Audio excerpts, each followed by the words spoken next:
in retrospect, it kind of seems a bit like overkill to get a perfect rank on 30 challenge mode arenas just for a single bonus clip that was only less than 1 minute long. I mean, don't get me wrong, that bonus clip was really something rewarding for us to know the true story of how Hakatate Freight went into crippling debt, and Louis being the one responsible for it. But don't you think that getting a perfect rank for 30 challenge arenas and going through hell and back kind of seems like a bit of overkill just for one measly bonus clip? I mean, it's rewarding, but I don't really think it was worth getting perfect ranks for 30 challenge mode arenas just for that. I mean, at the very least, we could have gotten a clear rank. If the clear rank for all 30 challenge arenas was the bare minimum, that's fair. But getting perfect ranks for everyone kind of seems a bit like overkill. And in a game where there's lots of creatures that can kill your Pikmin, that's saying something. If you know what I mean. Hey, paisanos! This is StreamGamer23, and welcome back to Let's Play Pikmin 2! So, in the last part, we completed the final 2 challenge arenas in challenge mode. Sniper Room and Emperor's Realm.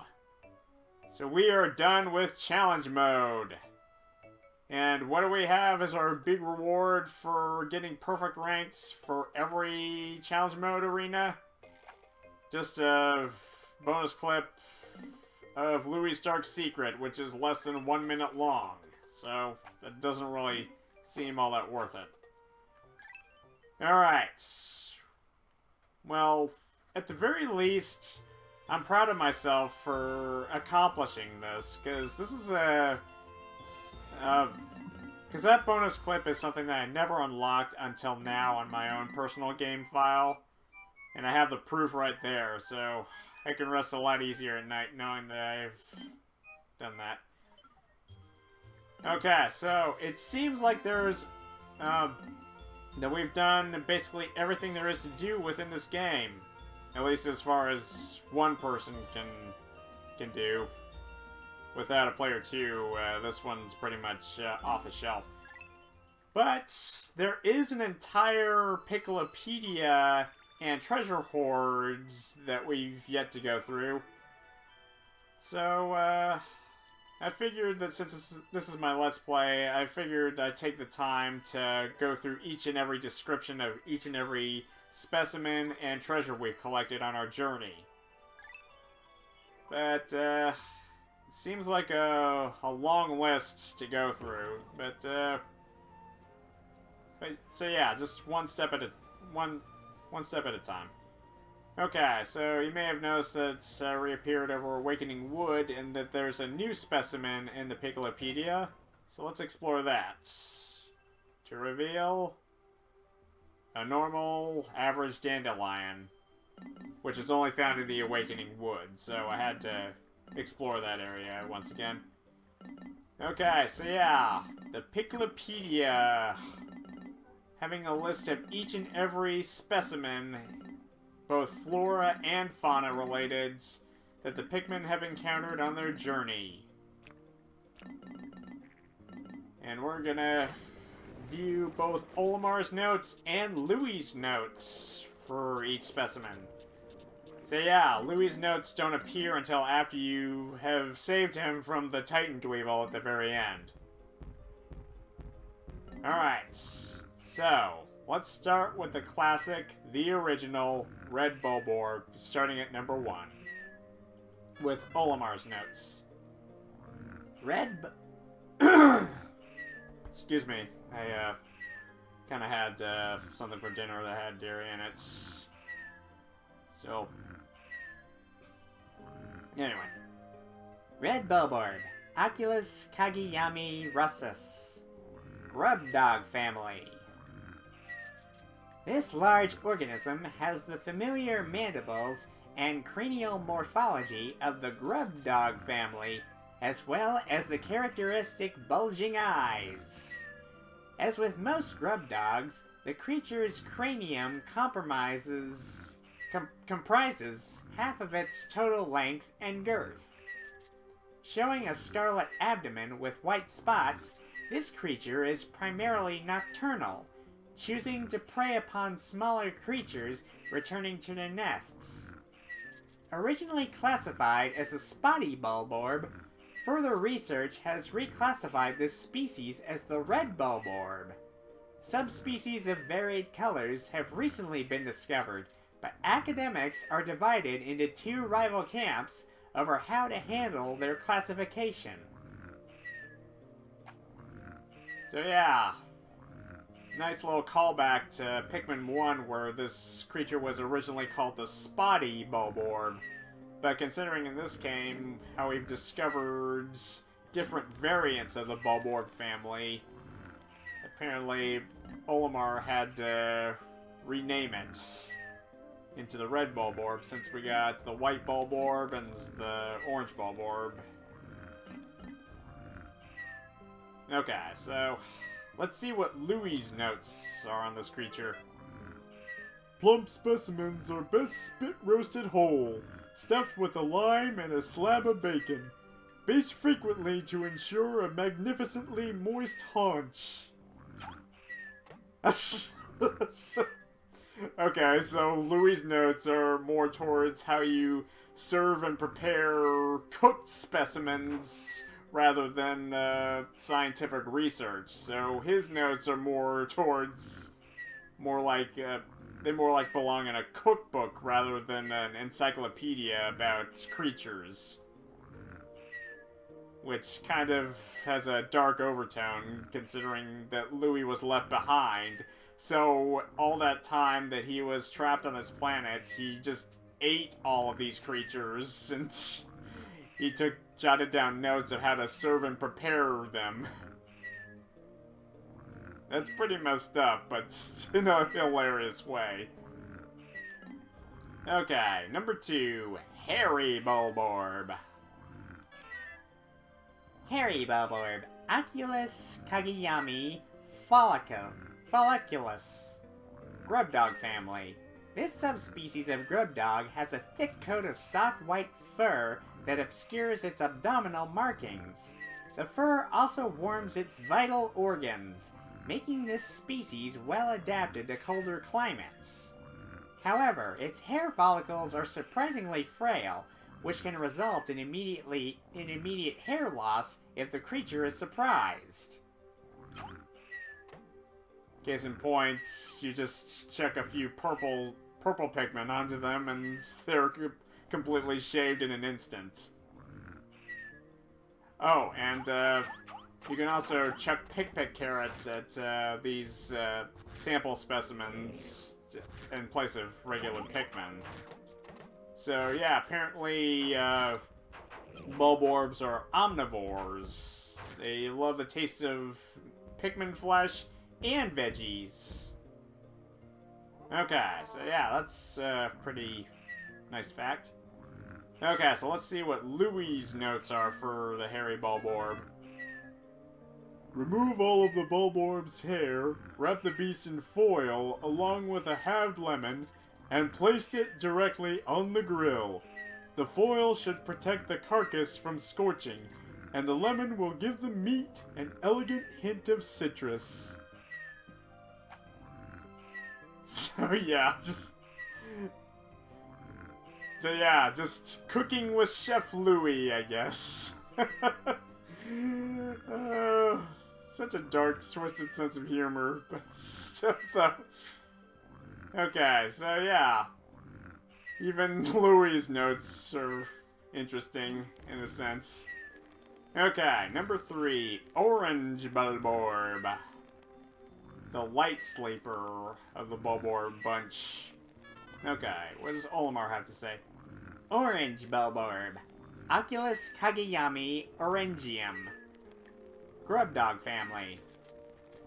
This Bulborb species boasts a garish color pattern, with deep orange body and black spots. The orange bulborb's yellow, bloodshot eyes make it clear that this grub dog is excessively edgy and high-strung, making it much easier to wake from deep sleep than other species in the bulborb family. Okay, so yeah, that explains why this guy's a light sleeper.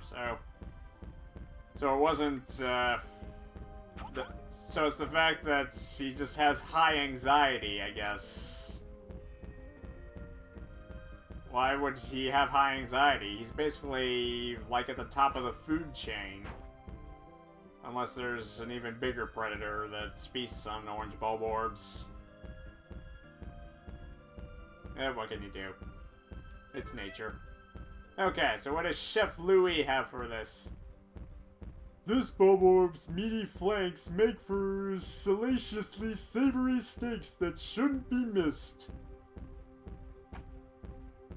Okay, I don't really know how to voice Louis. I just figure I'd just give him a Patrick Star kind of voice. I don't know, I just, when you kind of switch between Olimar and Louis during adventure mode, it just kind of... Olimar has kind of like this... I just kind of picture Olimar having kind of like this nasally, sophisticated voice. And Louis just kind of having this low, kind of, relatively low voice. But I don't want to go super low. I just figured the Patrick voice would be... Anyway, let's just continue on. Okay, number 4, Dwarf Red Bulborb. Okay, so time to study up on the babies. Okay. So yeah, the cute little gremlins of the Bulborb clan. Not so cute when they're chowing down on your soldiers, but still though. Okay. We defeated 80 of them and didn't lose a single Pikmin, so yeah, that's good. Okay. Dwarf Red Bulborb. Pansaurus pseudoculi russus. Man, those Latin terms are really creative and hard to pronounce. Redbug family.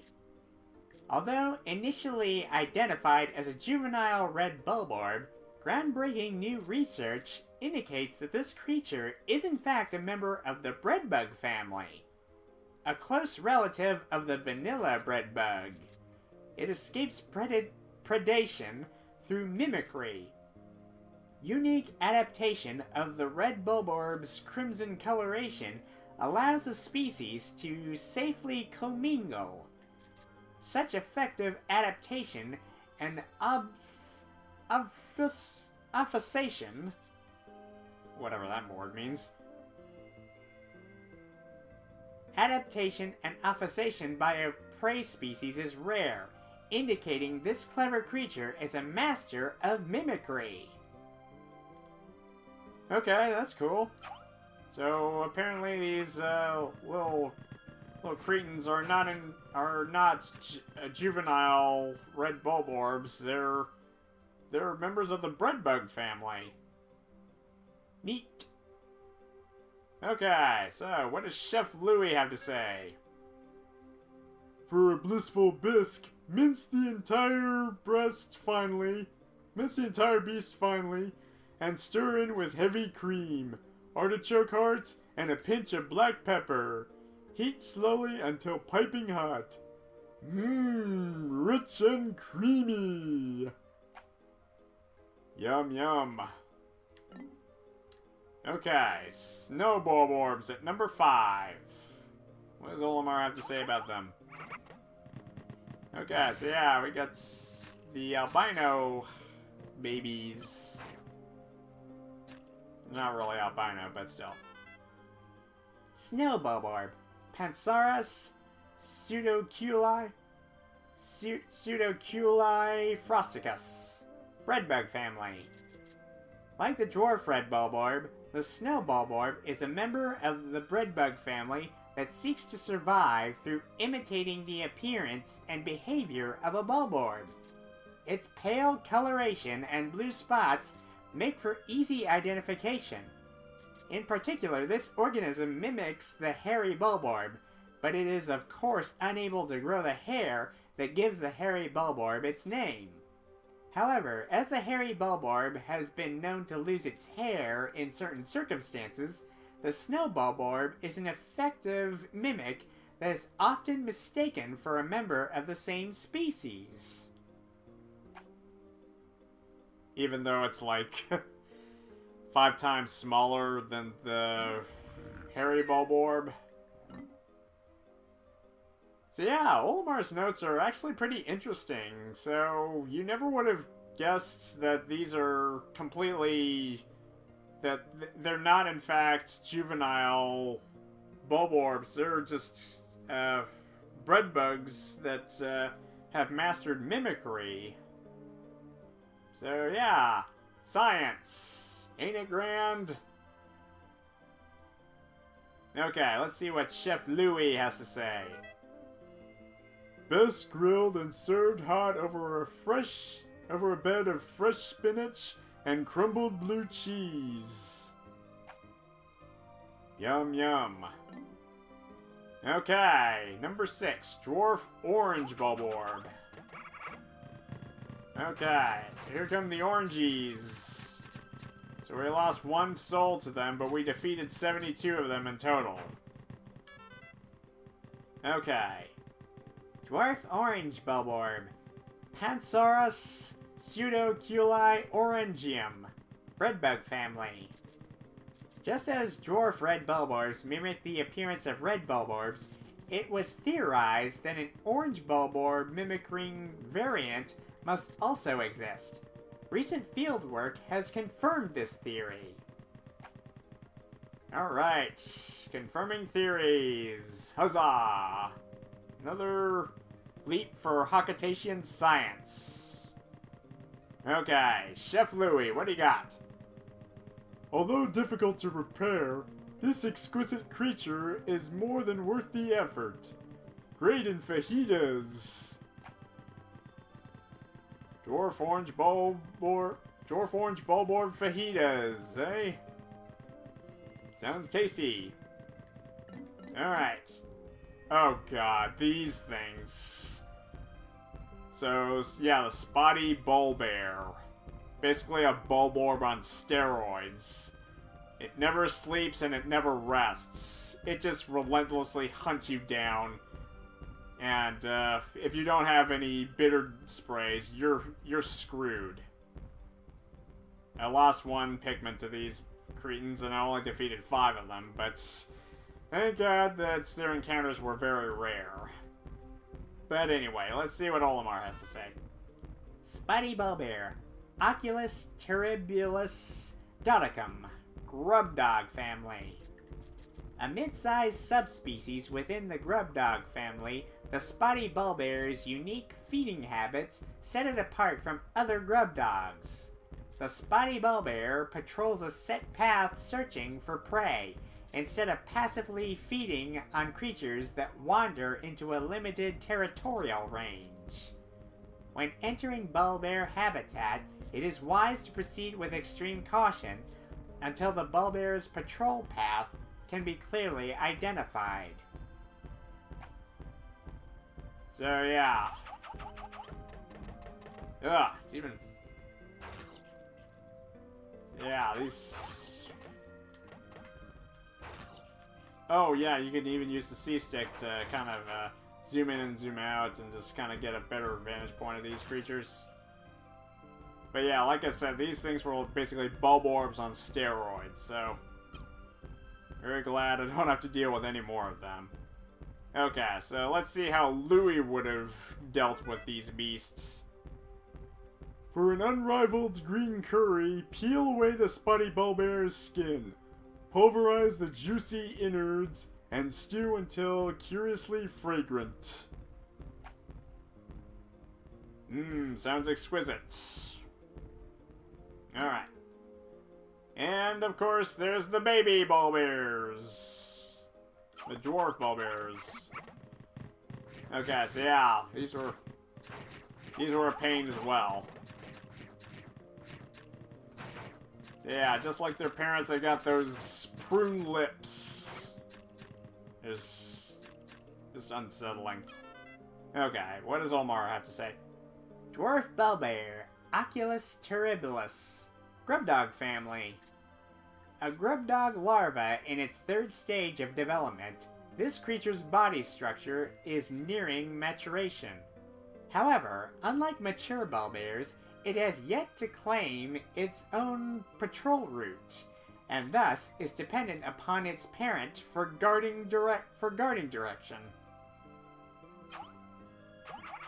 Okay, so apparently these ones have a parent-child's connection. So yeah, unlike the regular bulborbs, the dwarf bulbears actually have a maternal connection with the spotty bulbear.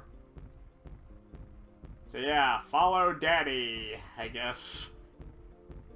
Okay, so how would Chef Louis prepare these?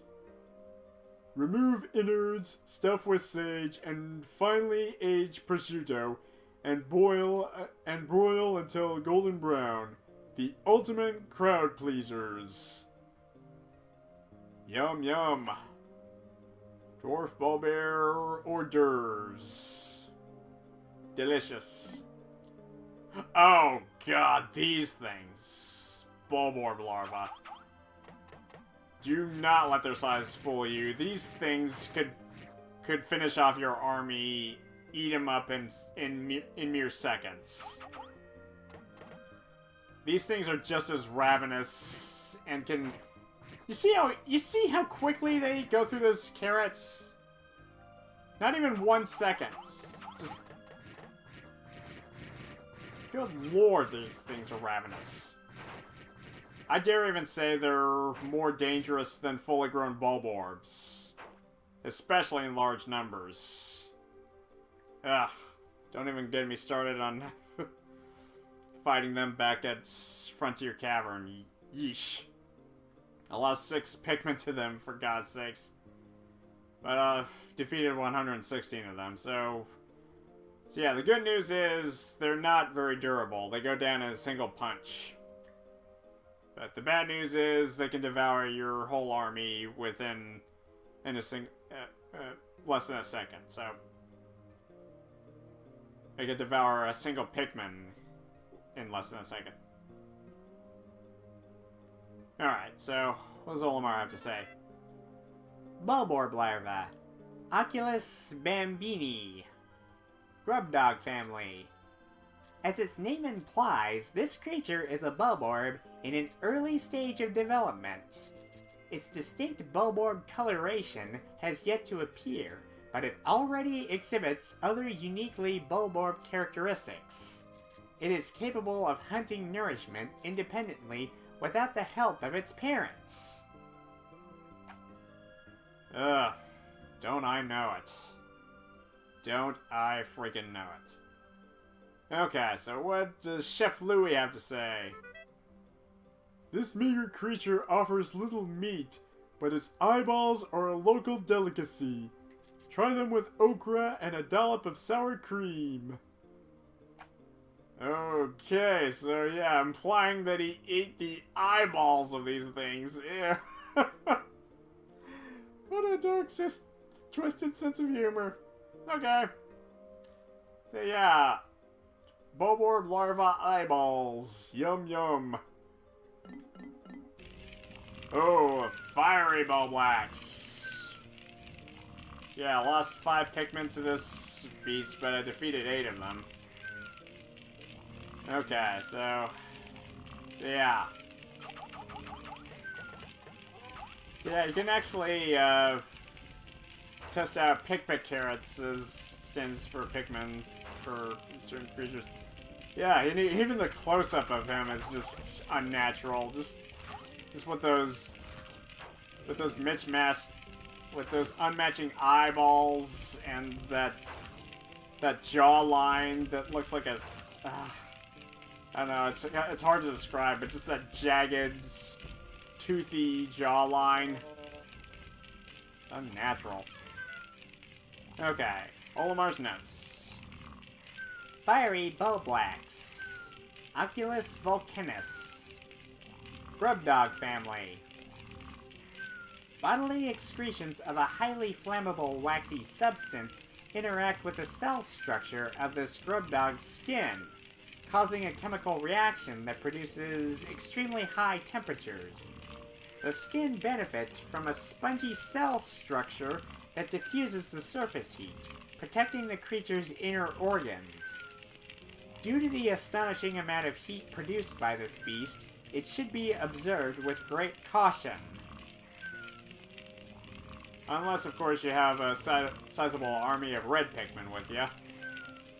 Okay, well, let's see what Chef Louie has for this one. No stove? No problem. This sizzling beast practically cooks itself. Remember to thoroughly extinguish the steaks prior to eating.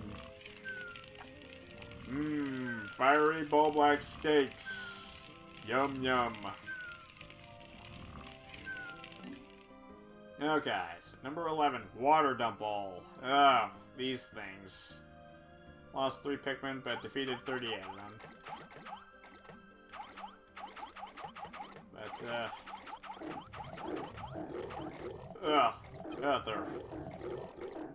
The sounds they make is just unsettling, just unnatural. Yeesh. Water Dumple. Ichthysa felinis. I don't know how to pronounce it. Grub dog family. A resident of freshwater pools and marshes, this aquatic creature regularly feeds on insects that land on the surface of the water. It shares a nearly identical skeletal structure with its close relative and terrestrial cousin, the bulborb. This may offer clues to its evolutionary origin and suggests that it only recently emigrated to an aquatic habitat.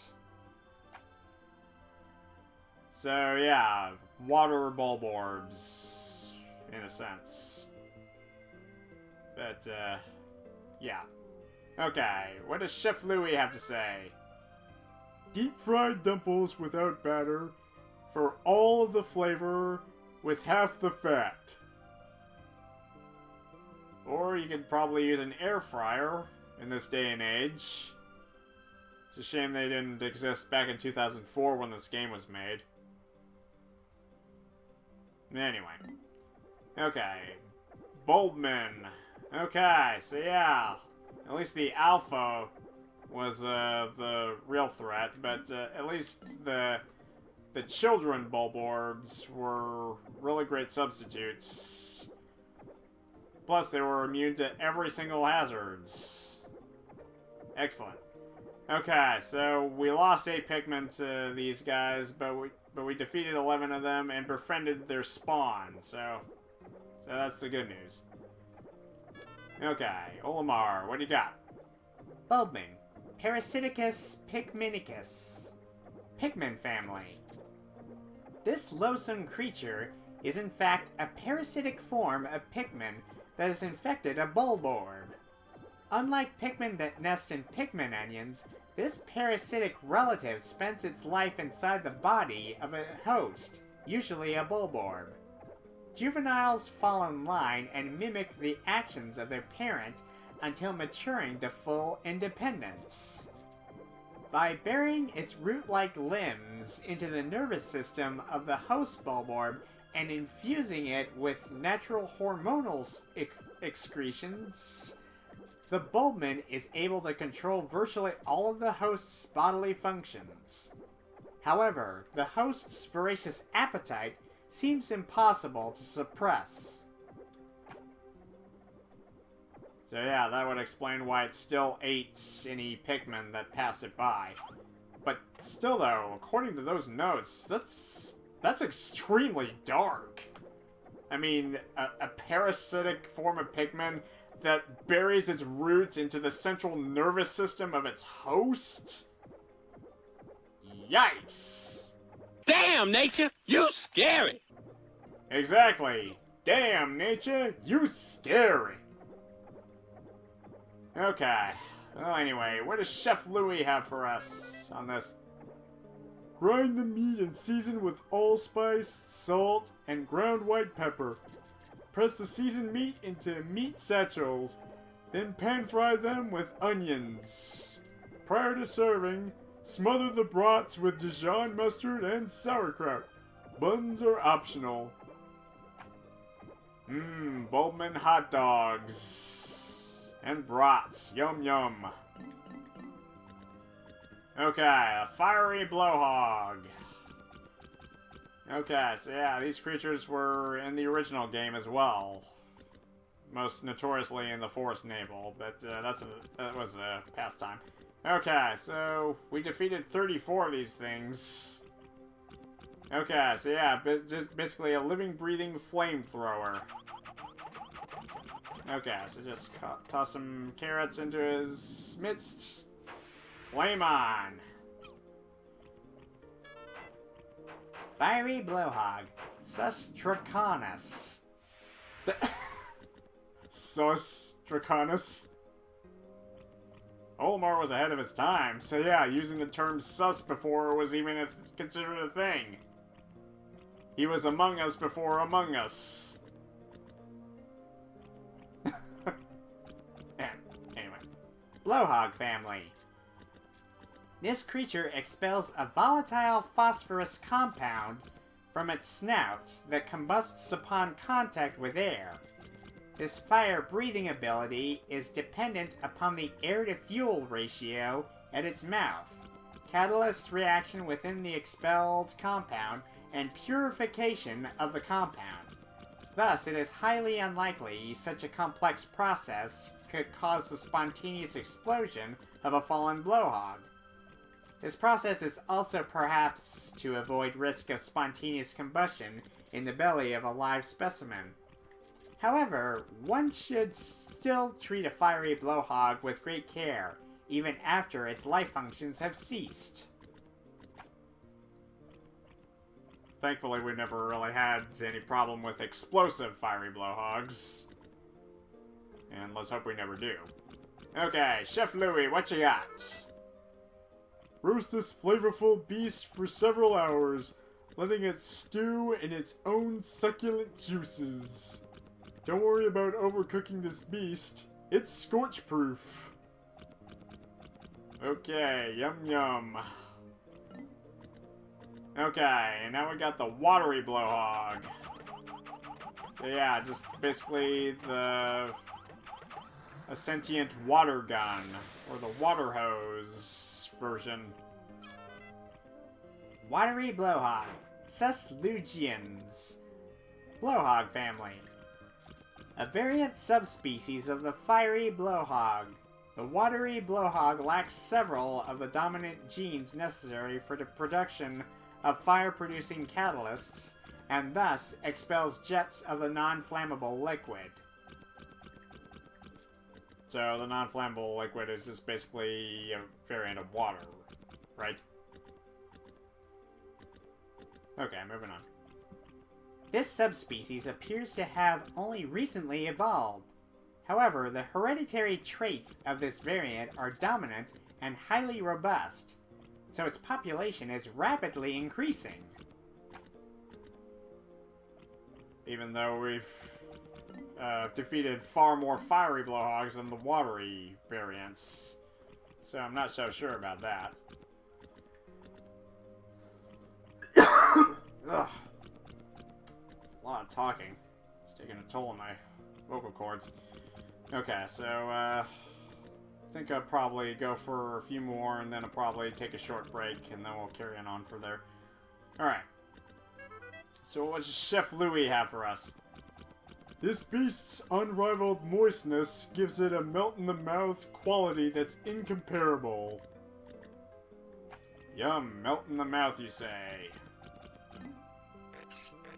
Okay, armored cannon beetle larva. So basically the underlings of the armored cannon beetle that we fought back in the first Pikmin game.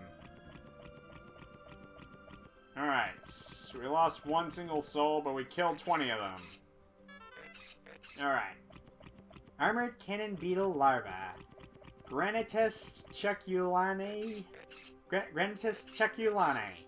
Lithopod family. This specimen is a lithopod larva.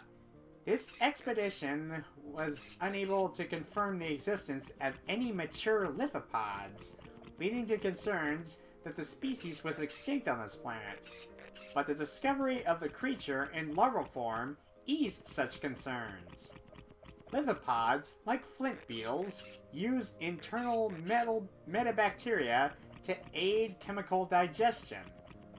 These metabacteria can only survive in certain environments, such as within the body of certain insects, so lithopod larvae do not contain any metabacteria immediately after hatching. Larvae feed on partially digested or regurgitated by mature lithopods, ensuring the larvae obtain metabacteria they would not normally have acquired. So in essence, they feed on the regurgitated boulders of their own parents. Nasty. Okay, so Chef Louis, your go. Carefully remove every grain of sand, peel back the exoskeleton, and slurp heartily. Does he mean like in the same manner as Pacha did with the pill bugs back in the Emperor's New Groove? I don't know, when Louis stated to peel back the exoskeleton and slurp heartily, I just immediately thought of that one scene. Such a classic. Okay, so the decorated cannon beetle. So the ones with the homing boulders that home in on the captains. Let's find out why that is. Decorated cannon beetle. Granitus decorum. Lithopod family. This creature is the larval form of a cannon beetle variant known for a diet consisting entirely of eating stones. The decorated cannon beetle favors stones with high iron content, which contributes to its brilliant red torso. The stones these creatures launch are wrapped in a powerful magnetic field, which causes the stones to stray from their launch trajectory when other objects with high metal content, such as spacesuits, are nearby. Extreme caution is recommended for explorers wearing steel-plated armor in close proximity to this fearsome creature. Yeah, so in essence, them wearing spacesuits basically magnetize their boulders to hone in on them. Oh, wait a minute. How would Louis prepare these? Slice the meat into tender cutlets and vigorously apply a lime and pepper rub. Pan fry until lightly crusted. Accompany with watercress and drizzle with freshly prepared tamarind sauce.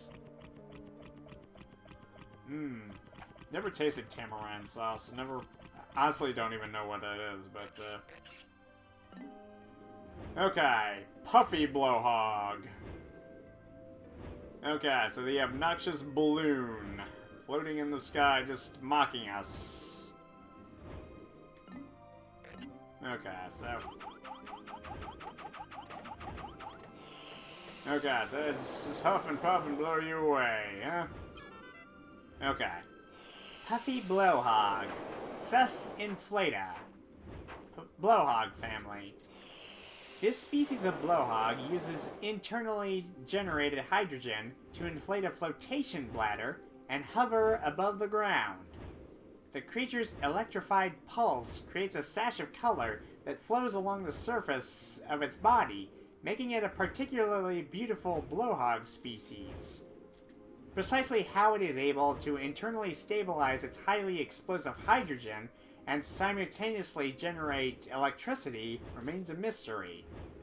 The puffy blowhog blows leaves and grass around to eat the insects underneath. It maintains mid-air buoyancy by using its fins and releasing air through blowholes. This enables it to float effortlessly, even in the breeze.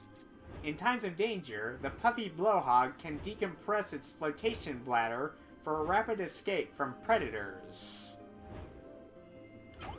Okay, so apparently that shimmer along its body is electricity. For some reason. Interesting. Okay, so how would Louis prepare this yummy specimen? Slice this creature's feather-like skin into triangles, deep fry until crispy, and salt generously. Makes the perfect scooping chip to accompany fresh mango salsa. Puffy blowhog chips, huh? Yeah, sure, why not? Anything goes with Louis. Okay, so if you look closely, you can see the holes on the side of its body, which stabilizes it, I guess. Okay, so now we got its more obnoxious cousin, which can actually deflower our Pikmin. Fortunately, we defeated 19 of these guys during our adventures. Withering Blowhog, Sus Decrepitia. Blowhog family. The Withering Blowhog is a close relative of the Puffy Blowhog, but its breath is significantly weaker. However, its breath does contain a petal-withering plant hormone that causes flowers to instantly lose their petals. Although its breath has not been studied in detail, analysis of the chemical compounds involved hold great promise for the biotechnology sector. Science! Science for the win. So yeah, just like its cousin, it has a kind of radiant gleam across its body. That's, never really got what that meant, but apparently, according to his notes, it's electricity, for some reason. Okay, Chef Louis, how would you prepare this? Hang this creature on a rack and sun-dry on a hot afternoon. Then, when suitably crisp, grind the sun-dried beast into powder. Makes a great substitute for cayenne or curry powder. Yum yum. So, sun-dried withering blowhog. Not too bad. Oh god, the Gatling groink. Half goldfish, all artillery. And it even has a built-in face shield, just to piss us off even more. So yeah, how it actually spawns a gun is a mystery, but let's see what Olimar's notes have for us. Gatling Groink.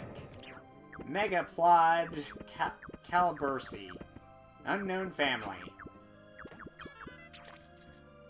This beastly predator's aggressive ejection of high-speed projectiles makes it one of the most fearsome creatures in the ecosystem.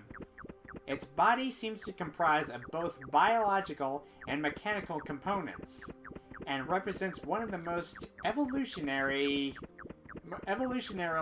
advanced specimens ever observed. The chamber within its torso gives it rapid-fire biopellet launch capabilities. What appears to be a tail fin is in fact the base of its counterweight and ammunition cylinder, so immobilizing this appendage will prevent the groin from attacking, at least in theory.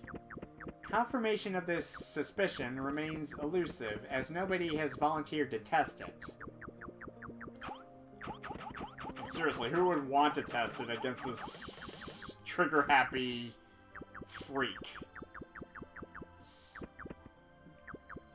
So yeah, it's obviously part goldfish, but it's just a freak of nature. Okay, so, Chef Louis, how would you prepare this exquisite specimen?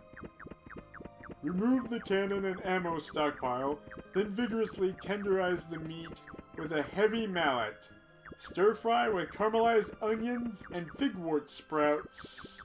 Spoon over a steaming bowl of fluffy white rice and douse with chili sauce. Oh god, Louie, you're making me hungry and I just ate already. Okay. Iridescent flint beetle.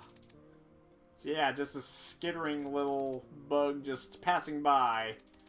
But if you pounce on it with a Pikmin, it'll spit out a pellet or two. Iridescent flint beetle. Pili envelopens. Flint beetle family. Flint beetles are nocturnal, choosing to hide in the grass by day and stay active at night. These creatures keep undigested food pellets in their stomachs to sustain them through winter, but given the right stimulus, they will spit them out.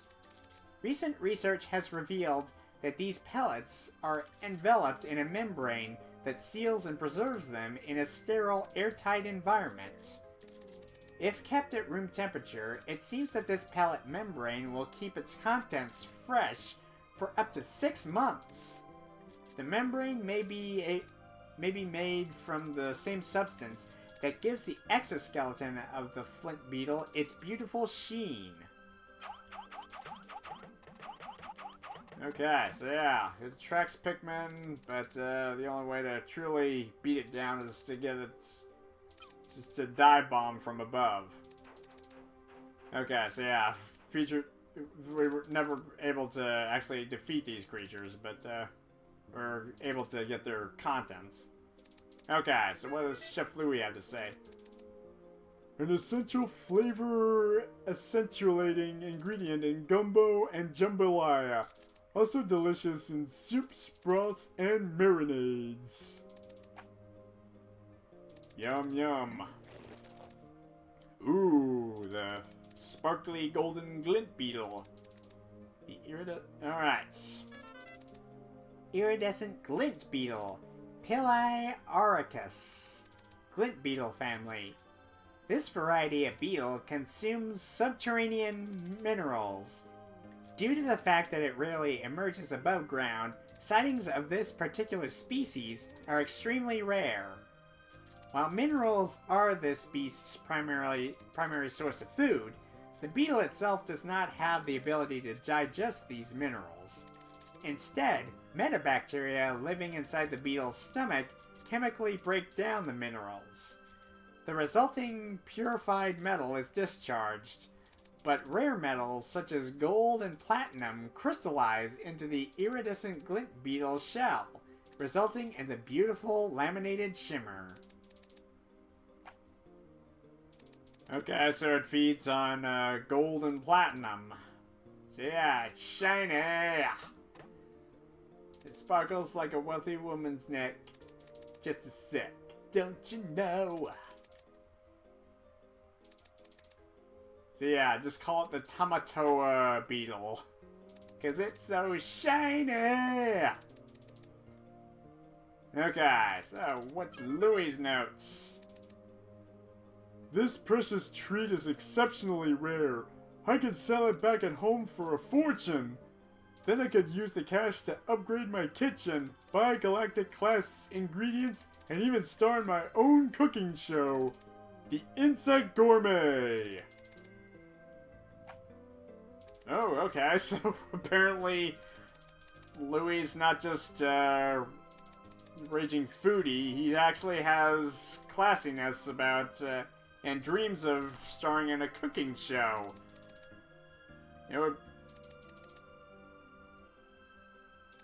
Yeah, it would be all the rage back home on planet Hakatate. So yeah, just a show about him preparing all of these specimens he brought back with him from the planet. Okay. Oh, the doodle bug. This little stinker. Okay, so yeah, the farting beetle, as I like to call him. Doodlebug. Pili flatularum. Flintbug family. While life forms that excrete foul musks to one of danger are not rare, the doodlebug is the only species known to release flatulence when active above ground. Interestingly enough, since it is merely releasing the gas created by decay of the contents of the creature's intestines, it does not have a special musk-producing organ. This means the creature is in fact merely flatulating. Spectral analysis of the rank gas indicates it contains not only methane, but hydrogen sulfide as well, making the flatulence a grade 13 biohazard. So yeah, the farting beetle, which releases silent but deadly fumes. So yeah, this little stinker just farting all day long just for the rot of its own intestines. Nasty. Okay, so what does Louis have to say about this? Looking for a flavor that will surprise and delight your guests? This beast's aroma may surprise your guests, but it won't be delightful. So yeah, there's even some specimens on this planet that even Louis himself won't eat. And I don't blame him, just... Yeah, who in their right mind would want to eat something that's actually full of just poisonous flatulence? Anyway. Okay, so we got female shear grub. The perfectly harmless versions of the shear grubs. Having defeated 65 of them. Shear grub, female. Hemigia mandibulosa.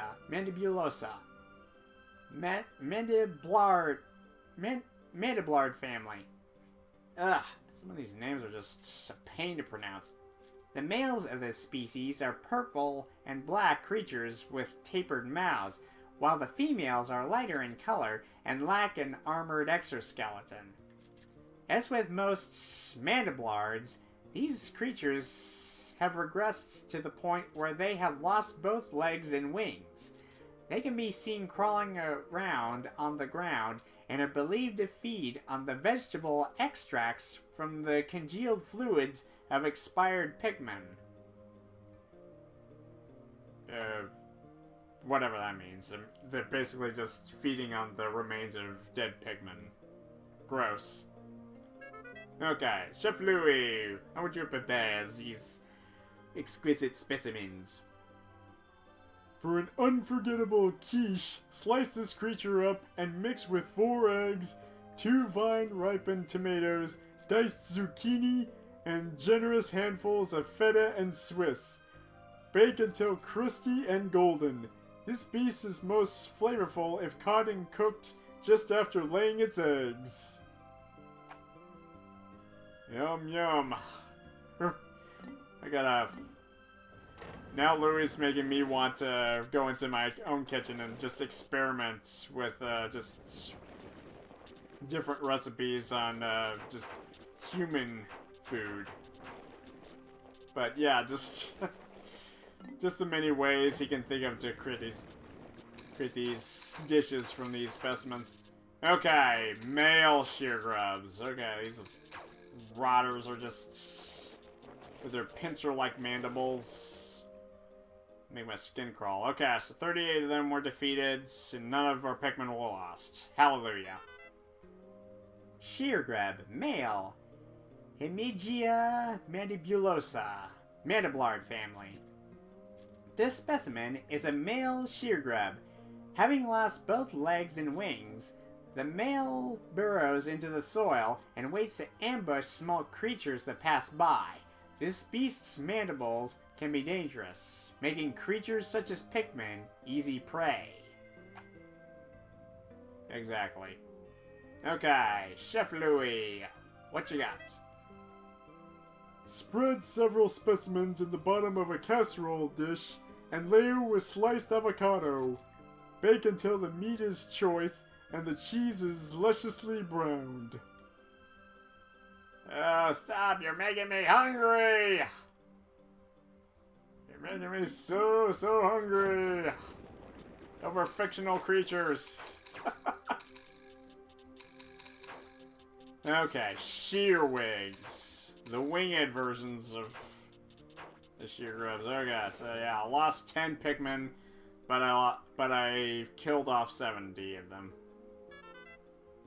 Shearwig, Hemigia valaris, mandiblard family. Unusual for their genus, flying mandiblards have retained their wings. However, only the adult males of the species can fly.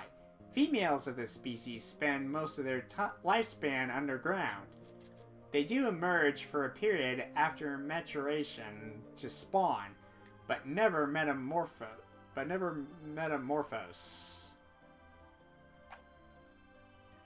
Okay, interesting. Okay, so how would Chef Louis prepare these creatures? Grate this beast with a zest and whisk with sugar, cream, and chopped dark chocolate for a lusciously indulgent mousse that's a true culinary coup de grace. Ooh, yum yum. Shearwig mousse. Nothing like it. Okay, number 26, the Cloaking Burronet. With its 2 bulging eyeball markings that honestly I never pointed out. Okay, these things honestly go down pretty easy with when the Pikmin gang up on them. Alright. Cloaking Burronet, Trilobitens reclusiva, Burronet family. The snake-eye pattern on the beast's shell is one of the most distinctive features of the Burronet family. The red pattern of the Cloaking Burronet and the spikes around its mantle make it easily identifiable, while still making it a representative specimen of the Burronet family. The shell on the Cloaking Burronet's back also provides a frame that fixes its muscular structure in place, and appears to give the creature its powerful needle-launching attack. Alright. Really getting winded, but still got a few more specimens that I want to go over before wrapping this half of the Piklopedia. Okay, so Chef Louis, what you got? Boil in the shell with a pinch of salt until bright red, and serve piping hot with tartar sauce. Okay, goody, tartar sauce. Yum yum. Ravenous Whisker Pillar. Okay, so yeah, these were more just nuisances rather than threats. Just eating our berries. Ravenous Whisker Pillar, Lepidoptera pluckius, Whisker Pillar family. As a species of insect has only recently been discovered, fully mature specimens have yet to be collected. No molting or metamorphosis has been observed during the observation period, making it unlikely that mature whisker pillars will be encountered anytime soon. Based on active predation by Pikmin, it is believed that the whisker pillar's place in the food chain has not changed over time. Okay, so Chef Louis, what you got? Delicious skillet seared or sauteed with scallions and a red Genovese sauce. They actually do look delicious, just cooked raw, just raw. I guess growing up with Timon and Pumbaa kind of cemented that. Okay, so next, anode beetle. Okay, so the Zap beetle, as I like to call them. Anode beetle, Scarabum electrodia, scarab beetle family. This specimen is representative of an insect hybrid that uses electricity in addition to glycogen for its energy. Although difficult to confirm due to their microscopic size, Tiny hairs on the creature's legs cause the friction that generates the electrical charge. The electrical charge is processed by the creature's internal machina battery structure, and then stored as a Deus electrical field. Ugh. Okay, kind of getting a little winded here. Okay, so Deus and Machina. Deus Ex Machina. As this field reaches critical levels, surplus electricity is emitted, resulting in a low-voltage current that is transmitted between specimens. It can shock other creatures in the immediate vicinity. Considering this process, it can be surmised that the largest impetus to pack behavior is not so much for synergic effect of producing as a pack as it is to take advantage of this most effective means of group preservation.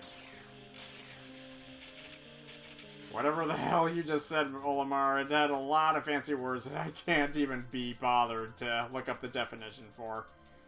Somebody hand me a dictionary already? Okay. Whatever. Chef Louie, your go. Drain the electrical charge before boiling. Although it is possible to eat an anode beetle while it is charged, doing so may result in an unpleasant tingling sensation. Oh, I got a feeling it's more than tingling. Okay, so these things were more obnoxious than a threat. They just caused the Pikmin to go into full panic mode. Okay, let's find out why, though. Mitites. Mitivius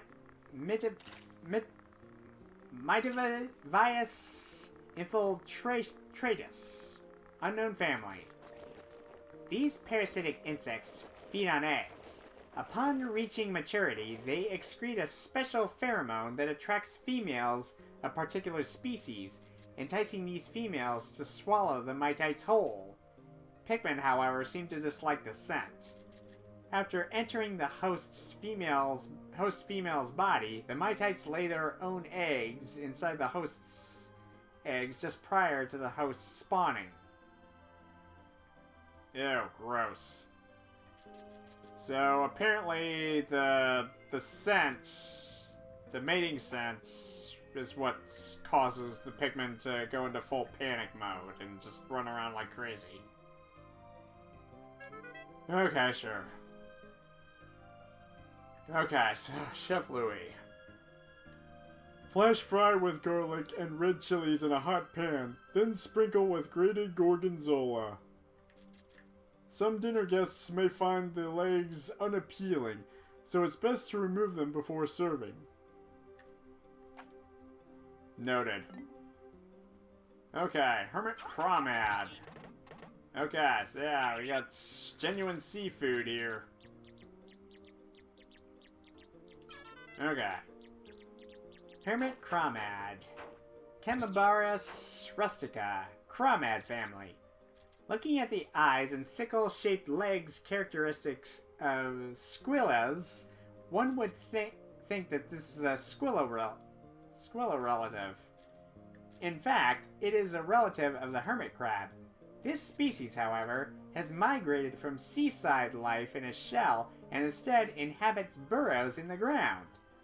While its legs appear sickle-like, they are pincers that have evolved into a fin shape. This beast feeds on small creatures that pass by its lair, dragging them inside to eat them. I've more than had my fair share of experiencing that in challenge mode, thank you very much. Okay. Whew. I'm winded right now. Okay, so I think I'll stop at Volatile Weevil, halving the lists into two. So, okay, so how would Louis go about with the Hermit Crawmad? Shuck from the shell, bake on high heat until crispy. then dip in a pot of melted milk chocolate. Lip-smacking sweet. Okay, so you would expect that Louis would prepare it like somebody would prepare like a lobster or something, or crab. Like making a crab cakes, hermit crab cakes. Whatever. Okay. Swooping snitch bug. Okay, so yeah, this pest was really mucked things over for all of us. Look at him just rubbing his mandibles, just like, ooh, who am I gonna screw over today? Okay. Swooping snitch bug. Scarpanica casperans. Scarpanid family. Ugh. Some of these words are just impossible to pronounce properly. The Scarpanids originally lived on the ground, sporting poorly developed vestigial wings. This species developed enlarged antennae that can be used as makeshift wings. Scarpanids are attracted by the sight of large groups of Pikmin in cavalry formation and will swoop down to seize them. However, Scarpanids do not eat Pikmin, and they will drop any seized Pikmin after a short time. The reason for this behavior is unknown, but I look forward to future research in the area. Okay, so yeah, mainly I guess it's just to kind of screw over everybody. Okay, so yeah, its antennae are actually wings. Okay. Interesting. Okay. Chef Louis, how would you prepare this bug? Remove the wings, marinate a well-marbled steak for several hours in a chipotle marinade, then charbroil to perfection. Yum yum, charbroiled snitch bug. Oh, bumbling snitch bug, the one that can capture pilots as well. Oh joy. Okay, so yeah, apparently we've taken out a sizable number of both of these species, so... Bumbling snitch bug. Scarpanica dufenia. Scarpanid family. This is a variety of snitch bug. Its most interesting characteristic is that it likes to snitch leaders. Yet, barring wanton carelessness of incompetence, leaders are not easily captured. Any leader caught by this creature is clearly an idiot, which is why this creature is also known as the exposing snitch bug. There are several known varieties of snitch bugs, but research has stagnated despite it being such an interesting species.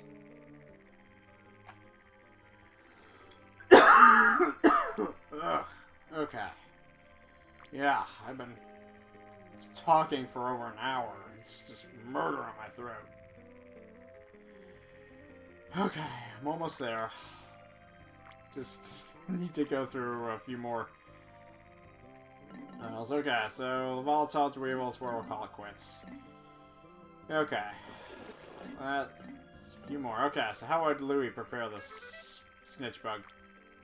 Remove the wings and discard the remainder of the beast. Enjoy the luxurious wafer-thin wings with fine water dumple caviar. Okay, so apparently water dumples can lay caviar. Goody. Oh, just look at that thing, just floating in the air, and regurgitating volatile bomb rocks. Careening Dirigi bug. Flotillum circus maximus. Okay, that's a cute, wordy Latin name. Dirigi bug family. This creature floats effortlessly through the air using gas-filled balloons. Both its appearance and its nature are antagonistic, and it is the only variant of its species in this ecosystem. It may be best to consider the possibility that it somehow wandered into this ecosystem from an entirely alien one. Positive proof does not exist at this point, but that is how the creature is currently classified. So basically just classified as a circus act, but judging by the look of those balloons, it's basically no surprise there. Okay, so how would Louis prepare these bugs? Pull off the balloon-like air sacs, mince the meaty abdomen, and shape it into small cakes. Pan-sear the cakes until crusted, but be careful not to overcook the delicate meat. When ready to serve, garnish the plate with the vibrant air sacs. Even the most discerning dinner guest will be dazzled by the colorful presentation. So in essence, it's dinner and a show. Okay, antenna beetle. Yeah, the ones that mucked up our treasure gauge. Antenna beetle. Mesmeri Contra. Kettlebug family. This creature is able to control the Pikmin by way of the peculiar frequency of its roar, but its only objective seems to be defensive in nature, as it stops Pikmin from attacking and forces them to run away. This beast prefers humid, dimly lit environments, and has been known to inhabit empty and discarded containers. For this reason, it's wise to thoroughly ventilate any specimens that are recovered. Lifting off with one of these creatures in the hold can lead to a rupturing of the specimen during decompression, resulting in an explosive mess. Okay, so yeah, best not to let that happen. Okay, so how would Louis prepare these? Extract meat from the exoskeleton and sear on all sides in a hot wok to seal in the flavor. Top the dish off with a splash of spicy peanut sauce. Yes, okay, so spicy Asian antenna beetle stir fry. Yummy. Okay, lesser spotted jelly float. The graceful jelly float, how it floats humbly in the wilderness. Okay, so Lesser spotted jelly float. Cephalus dotalium. Okay, so yeah, it's really hard for these Latin names. Jellyfloat family. This native jellyfloat is indigenous to the region. Unfortunately, it is currently endangered, as its habitat is being overwhelmed by hostile immigrant species. Okay, so yeah, it's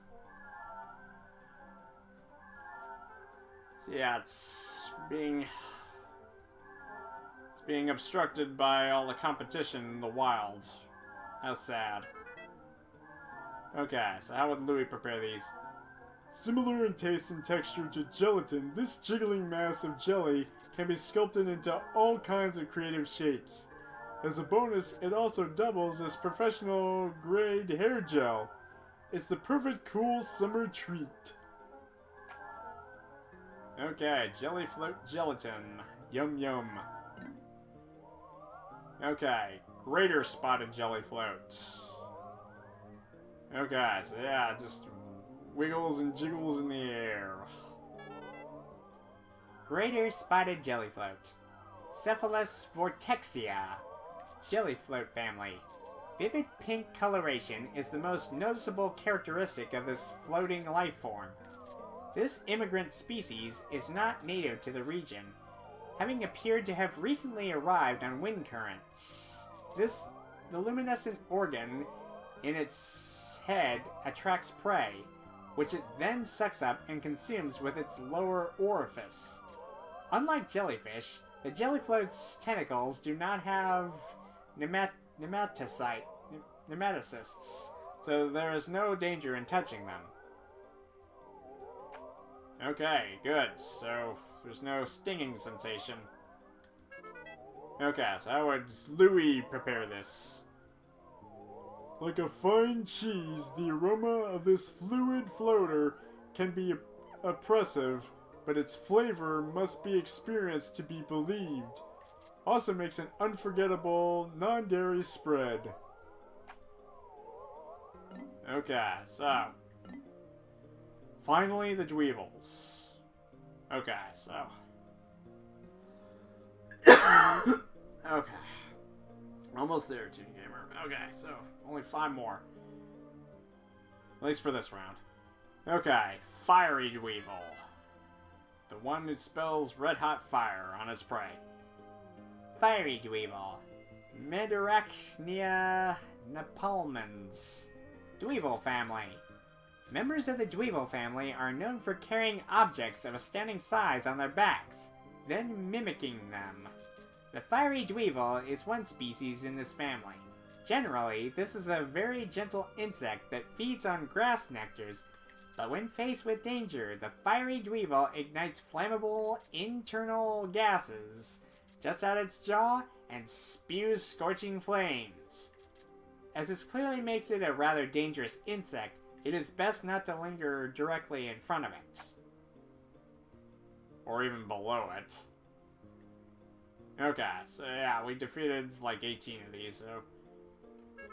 Okay, so... Louis, what you got? The search for a gourmet, high-protein salad topping alternative to bacon bits is over! Grind this spicy Dweevil into tasty micro-chunks and toss them generously over your salad to add instant flair and flavor. Yum yum. Oh, the Anodweevil. Okay, so the Zap Spider, as I like to call it. Anodweevil. Mandarachnia volticula. Mandacaria volticula. Dweevil family. Members of the Dweevil family are known for carrying objects of astounding size on their backs and mimicking them. The Anodweevil is one species in this family. They seem to have no particular preference for which objects they carry on their backs, as they will carry anything they lift. They boast an internal organ that generates electrical charges, which the Anodweevil releases when it senses danger. Okay, so yeah, an instant death wish for any non-yellows, so he better still stand well back when it charges up, so... Okay, so, Louis, how would you prepare it? Raw Anodweevil makes for an unforgettable sushi treat, but if it's not prepared by an expert hand with exacting precision, consumption could result in a jolting electrical explosion of apocalyptic proportion. Okay, so yeah. Always use a skilled chef when dealing with stuff like these, including the Dweevils with shocking hazards or for pufferfish. Okay, Caustic Dweevil. It's hard to believe we only defeated 8 of these creatures. Caustic Dweevil. Mandarachnia sulfurnid. Dweevil family. The Caustic Dweevil is one member of an insect family known for mimicking objects by carrying them on their backs. Several points of differentiation with other members of the species have been confirmed, such as body color and behavioral patterns, but none of these suggests major deviations in the creature's genetic structure. This makes it clear that it is relative of the family. When attacked by enemies, the Caustic Dweevil spits out bodily fluids in response. Spacesuits corrode and oxidize when they come in contact with this highly acidic liquid. Okay, so it doesn't spew water, it spews bodily fluids. Ew. So does that mean it basically pees on its victims? Nasty! Okay, so yeah, TMI, so yeah, it doesn't spit water, it pees on its victims. This is nasty. Okay, so what would Chef Louis say? Inedible. Effects of consumption include uncontrollable arm flailing and enthusiastic dishwashing.